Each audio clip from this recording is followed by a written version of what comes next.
Sou diaconisa e doutrinadora do Ministério das Mulheres. Estamos passando por uma fase muito difícil da fé cristã.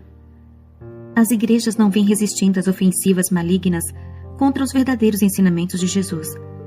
Satanás vem fazendo seus planos se realizarem e lança ataques nas mentes do povo de Deus para contaminá-los. Quando a mente é atingida, o espírito fica doente e o corpo sente esses ataques. Sabemos que a mente determina as obras que o corpo realiza. Quando Satanás consegue controlar a mente das pessoas, elas fazem tudo que o diabo manda através do controle mental. O nosso dever como cristão é se libertar do controle do mal que está na mente. Quando o cristão consegue se libertar do controle mental, o seu corpo todo é livre da influência do mal. A televisão e as coisas ruins da internet, essas sementes do mal, são implantadas através dos meios da comunicação, da tecnologia. A marca da besta enraiza na mente das pessoas. Elas ficam com as suas mentes perversas, imorais, e perdem a vida eterna. Filmes, seriados, desenhos, novelas lançam milhões de dardos malignos nas mentes. As mentiras da televisão são implantadas dentro da família. Essa tecnologia impede que tenha a mente de Cristo. Os lares que possuem a televisão são perturbados e não há paz.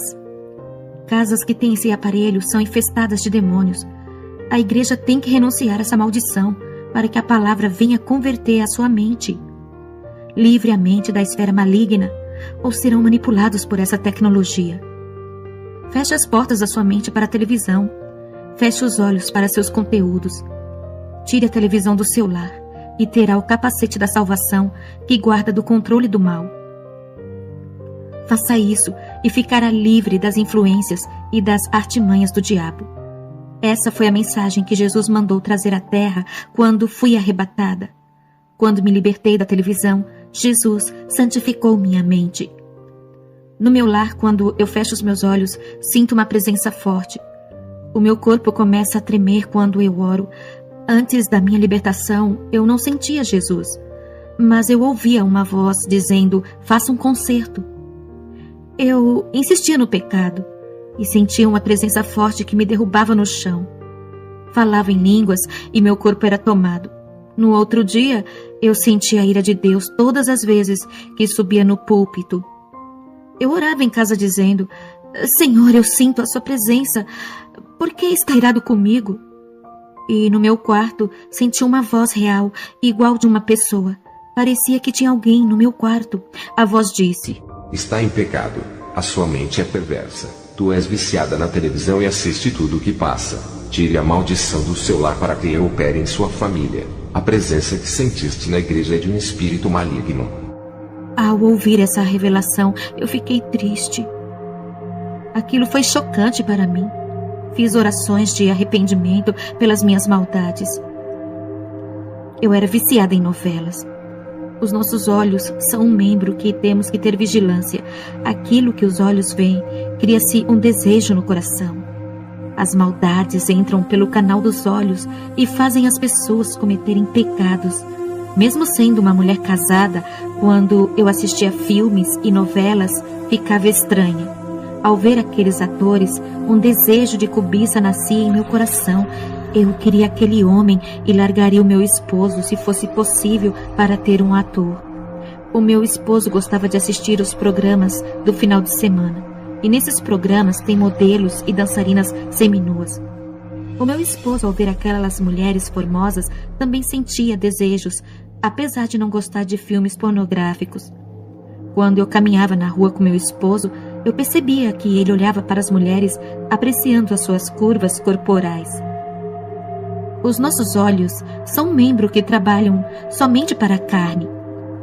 Os olhos não devem olhar para qualquer lugar, principalmente em lugares cheios de pessoas, como é no centro da cidade. Satanás percebe o pecado no olhar e vai trabalhar nisso, atentando para um adultério ou fornicação.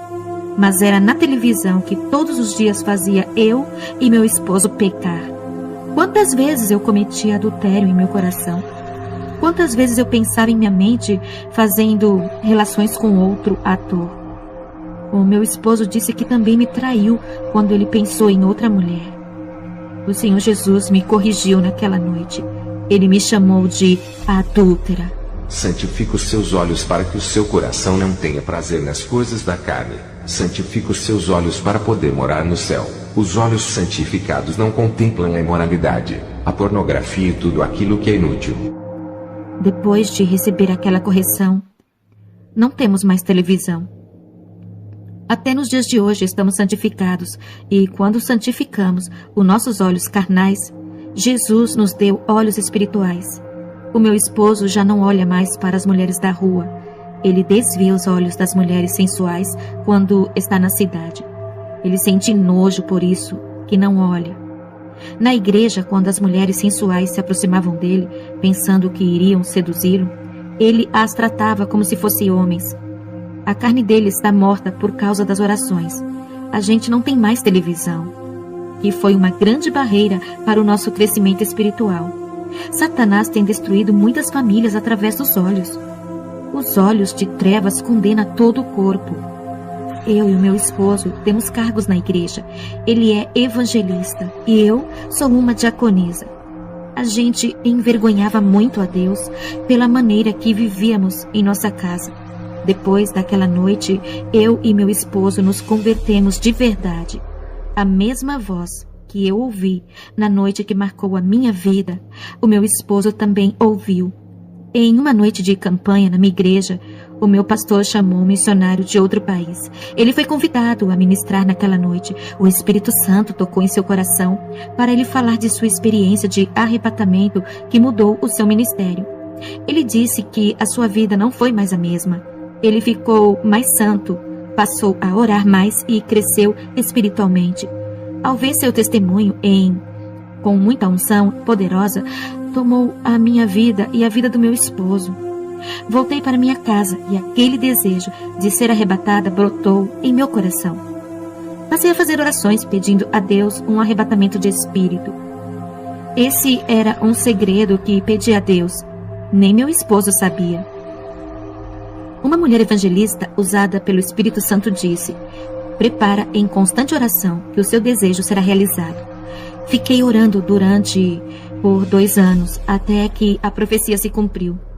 O meu esposo orou na madrugada e foi dormir. Eu terminei de orar junto com ele e fiquei acordada. Um anjo apareceu a mim e conduziu meu espírito até o inferno. A minha ida ao inferno aconteceu naquela madrugada. Um anjo veio até a mim e o meu espírito foi tomado do meu corpo subitamente. Eu cheguei ao reino das trevas em questão de segundos. O lugar não é uma gravação de filme de ficção. O inferno é tão real quanto a terra em que vivemos. Eu vi pessoas em prisões infernais, dentro de cadeias e jaulas. Essas pessoas são atormentadas dentro dessas prisões. Eu vi uma mulher dentro da sua prisão pegando fogo. Quando ela tocava nas barras de ferro, recebia uma descarga elétrica que pegava suas mãos nos ferros. Eu vi um rapaz com a aparência de uns 20 anos. Ele também estava dentro de uma cela. E o fogo começou a brotar do chão de dentro da sua cela. Os seus pés começaram a pegar fogo. Em minutos, a sua cela foi tomada pelo fogo. O anjo disse: esse rapaz era presidiário na terra por ter praticado roubo. Ele não suportou o tratamento ruim que recebia em sua cela. Ele era maltratado pelas suas autoridades no presídio e seus companheiros de cela o faziam sofrer. Ele tomou grandes quantidades de remédio e faleceu de overdose. O seu espírito desceu ao inferno e caiu nessa cela de prisão. Aquele jovem gritava e pedia socorro ao anjo que estava ao meu lado. As chamas inflamavam de dentro da sua cela e consumiam o seu corpo. O anjo me levou na cela de um cristão. E os ratos famintos devoraram a sua carne. O cristão dizia: eu paguei pelo meu crime na terra, não mereço estar nesse lugar sofrendo. Sim, tu fostes preso na terra e pagou pelo seu crime na justiça terrena. Nunca se arrependeu do seu pecado de homicídio e continuou com o seu coração mau. Tu estavas atrasado e dirigiu seu carro em alta velocidade. Uma moça atravessava a rua e o seu carro atropelou, tirando a vida dela. Tu fostes preso e ficou alguns anos na prisão. Cumpriu a sua pena e o julgamento das leis dos homens. Sempre culpou a moça pela ruína do seu ministério, não assumindo os seus atos. Tu colocastes a culpa em uma moça que perdeu a vida por tua causa. Tu dizias que estava fazendo a obra e a moça destruiu a sua vida. Ainda falou que foi o diabo que usou a moça para acabar com seu ministério. O seu duro coração nunca se arrependeu por ter matado a menina. Tu causastes muita dor na família dela. O fogo do inferno incendiou a cela daquele cristão. Mesmo estando naquele lugar, ele sempre falava: eu não sou culpado, a culpa foi da menina. Ele não queria se arrepender por pensar que era o dono da razão. O anjo disse: esse homem, depois que saiu da prisão, ganhou muitas almas, mas sempre carregou consigo a mágoa da menina que ele matou. Ele cumpriu a justiça dos homens, mas não cumpriu a justiça de Deus. Se tivesse se arrependido do seu pecado de homicídio, Deus teria apagado a sua dívida, removendo a sua culpa. Um arrependimento sincero livraria sua alma desse lugar. O que adiantou ele ter ganhado milhões de almas e ter perdido a sua? Avisa para o povo lá na terra, que mesmo cumprindo as leis terrenas, se não cumprirem a lei de Deus, virão para o inferno. Ninguém pode infringir as leis de Deus e escapar do fogo deste lugar. No inferno não existe regime aberto e nem semi-aberto. Não há liberdade nesse lugar. O regime aqui é sofrimento, dor e tortura. A ditadura que rege esse lugar é maligna. Eles vão permanecer em prisões eternas até o dia do julgamento. Aqui na Jamaica é muito comum o povo usar cabelos falsos. E o anjo me mostrou uma mulher cristã no inferno por ter cabelos falsos. Eu vi várias cristãs e cristãos lá por usar canicalon e dread. O anjo disse: eles estão aqui por se desfazerem dos cabelos naturais que Deus lhes deu. Eles escolheram usar os cabelos falsos de Satanás. A beleza pode chamar a atenção do mundo, mas nunca de Deus. A santidade resplandece e faz a pessoa brilhar diante do mundo. Essa é a beleza que agrada a Deus e Ele aceita. Uma vida de retidão e de boas obras. A beleza artificial do diabo é fútil e deforma a beleza espiritual da santidade. No inferno eu vi um monstro com a boca e as unhas pintadas de vermelho. E o seu corpo estava cheio de pince. Ele tinha 2 brincos de argola pendurados em suas orelhas. O anjo disse: esse é o demônio da moda e da vaidade, que leva os seus acessórios à terra. Eu vi vários cristãos no inferno por se alegrarem com a miséria das pessoas. Uma senhora cristã está no inferno por desejar o mal para um homem ímpio. O anjo disse: um homem roubou a casa dessa cristã, e naquele dia ela desejou o mal para ele, proferindo todo tipo de maldição. Eu vi um cristão no inferno por ser invejoso. Ele estava torcendo para seu companheiro de evangelismo não conseguir o emprego dos seus sonhos. Ele não queria ver seu amigo realizar o seu sonho de ver seu amigo ter um salário 5 vezes maior que o seu. Também vi uma mulher cristã que não conseguia ter a sua casa própria, mas quando uma pessoa queria comprar uma casa própria, ela desejava do fundo do seu coração que as pessoas não conseguissem comprar suas casas. Ela dizia em seu coração: já que não posso ter uma casa, ela não pode ter também. A vida tem que ser justa. Eu vi uma cristã no inferno que desejava o marido da sua amiga do grupo de oração. Ela queria que eles se divorciassem. Eu vi 2 moças cristãs no inferno por disputar um rapaz na igreja. Uma morreu de enfermidade e a outra morreu 2 anos depois. Elas nunca se arrependeram dos seus pecados, tornando-se inimigas. Eu vi um rapaz cristão no inferno por se beneficiar com a derrota do outro. Ele trabalhava em uma empresa e queria ser gerente, mas não podia ocupar esse cargo.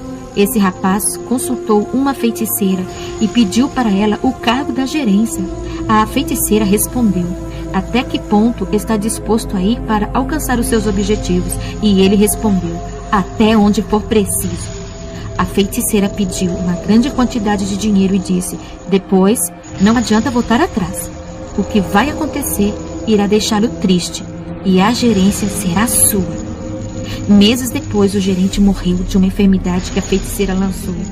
O rapaz cristão assumiu a gerência e comprou uma linda casa.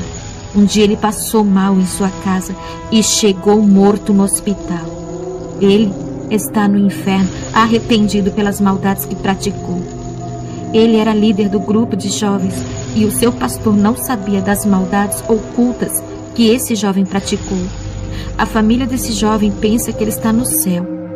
A realidade da igreja moderna é diferente das antigas. Muitos são os membros de igreja e poucos são os convertidos.